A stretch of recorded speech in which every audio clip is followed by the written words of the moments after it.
It was 4:45 in the morning. My alarm rang just like it did every weekday.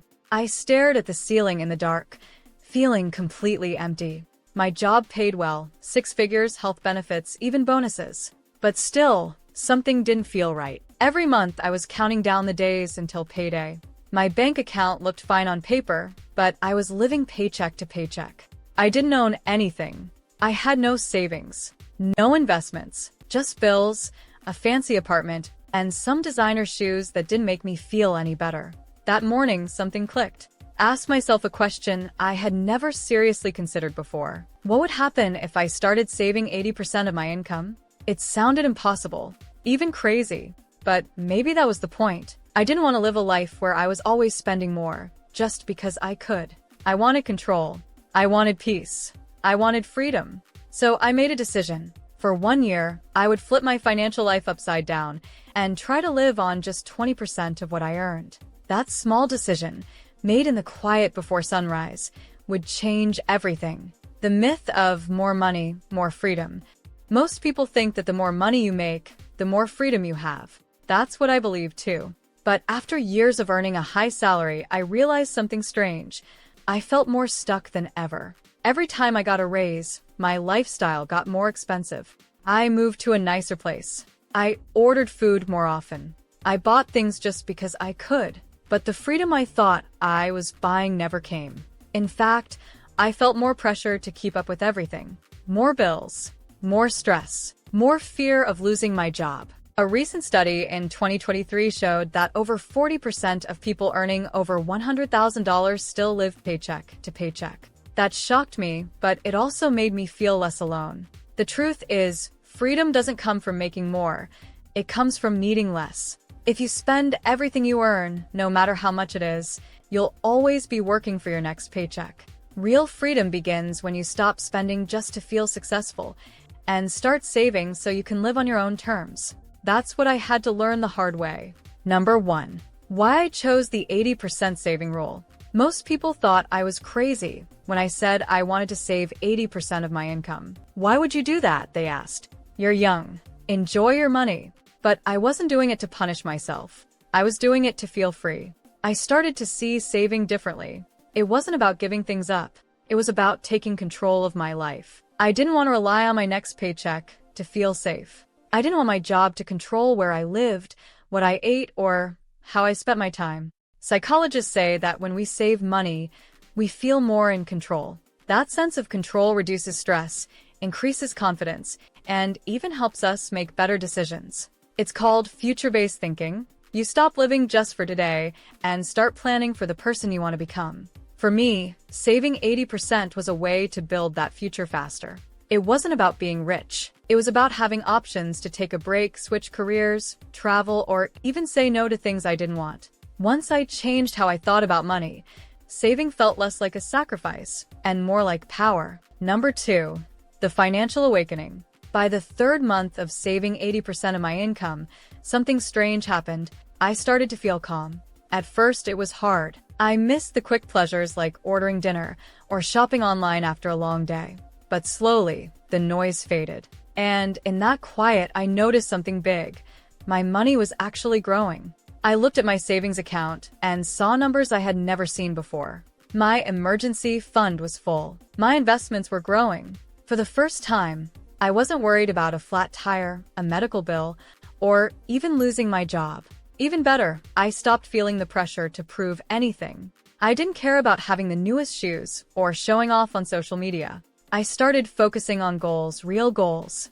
I remember recording a voice memo one night. I said, "This is the first time in 10 years I don't feel afraid on payday." It wasn't just about money anymore. It was about security, peace of mind, and knowing I had options. That feeling was worth more than any shopping trip or fancy dinner. By month 3, I realized I wasn't just saving money. I was changing my life. Number 3. Where did the money go? How I allocated the 80% saved. Saving 80% of my income wasn't just about cutting spending. It was about giving every dollar a job. Here's where my money went. 40% went into index funds. These are simple, low-cost investments that grow slowly but steadily over time. I used apps like Vanguard and M1 Finance to make it automatic. 10% went into a high-interest savings account for emergencies, like medical bills, car problems, or job loss. I wanted at least 6 months of expenses saved up. 15% went into my retirement account, like a Roth IRA. That money will grow tax-free and help me live comfortably in the future. 5% went into a learning fund, books, online courses, tools to build new skills, because investing in myself has long-term value. 10% was saved for future fun, travel, gifts, or special experiences I could enjoy later, guilt-free. Before, my money disappeared without a trace. Now every dollar had a purpose. I wasn't just saving to save. I was building freedom, security, and possibilities. This new system gave me clarity. I could finally see where I was going, and it felt amazing. Number 4. How it changed my identity, not just my budget. At first, saving 80% of my income felt like a money challenge. But after a few months, I noticed something deeper happening. I was changing as a person. Before, I saw myself as a spender. I was someone who rewarded hard work with shopping, eating out, and fun weekends. My money habits felt normal, even if they kept me stuck. But once I took control of my spending, I started to see myself differently. I wasn't just someone with a budget. I was someone with a plan. I became more patient, more confident, and surprisingly, more creative. I found joy in simple things. I made fewer emotional purchases. I stopped caring about impressing people. Experts call this an identity shift. When we change our habits, we slowly become someone new. And for me, saving wasn't just about keeping money. It was about becoming someone who could build a better life. I used to think saving was boring, but now it felt powerful. I wasn't cutting back because I had to. I was choosing to live on purpose. In the end, the biggest change wasn't in my bank account. It was in how I saw myself and what I believed I could do. Number 5. The 2-year rule that changed everything. One rule helped me stop wasting money more than anything else. I call it the 2-year rule. Before I buy something, I ask myself, would I still want this if I had to wait 2 years to buy it and still save 80% of my income? If the answer is no, I skip it. This rule helps me avoid impulse buys and focus on what really matters. It's not just about money. It's about time and patience. Most things we want right now don't really matter in the long run.